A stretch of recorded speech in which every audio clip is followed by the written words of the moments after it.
A controversial new chapter of Britain's North Sea story has begun. Far off the Shetland coast in the coming months, as the seasons turn, work will begin to extract crude from the Rosebank oil field. It is a big moment, the biggest new North Sea field in 2 decades. Oil and gas still provide 3/4 of Britain's energy, and the companies drilling Rosebank promise jobs and economic benefits. The announcement today also means that we're committing to inwards investment into the UK. As I said, creating jobs, but also making sure that this is a contribution to energy security and the industry as such, and keeping the supply chain also busy for a while to come. For politicians of both parties, this isn't just about the economy, but about security too. The question is whether the oil comes from Saudi Arabia or from another oil producer, or whether it comes from the North Sea. And when you look at Britain's balance of payments position, it's far better for the oil to come from the North Sea.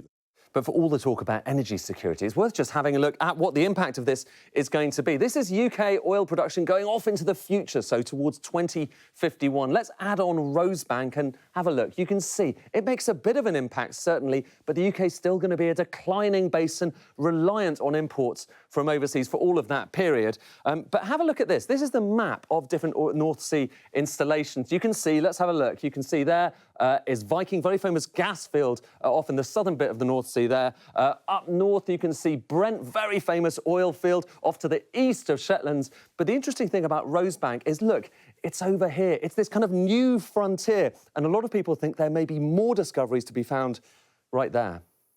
No more oil, no more gas. We don't want a climate crash. But the timing could hardly be more provocative. More oil fields means more carbon emissions. And only 24 hours before Rosebank was approved, the International Energy Agency said no new fields were needed to get to net zero. In other words, it's not just protesters making this point.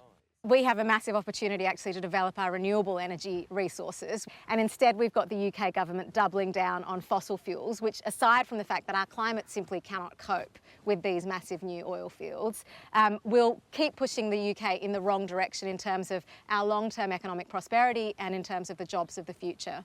The North Sea is still declining. Rosebank won't change that. But it is a symbolic moment, a reminder that the path to the energy transition will be bumpy and divisive. Ed Conway, Sky News.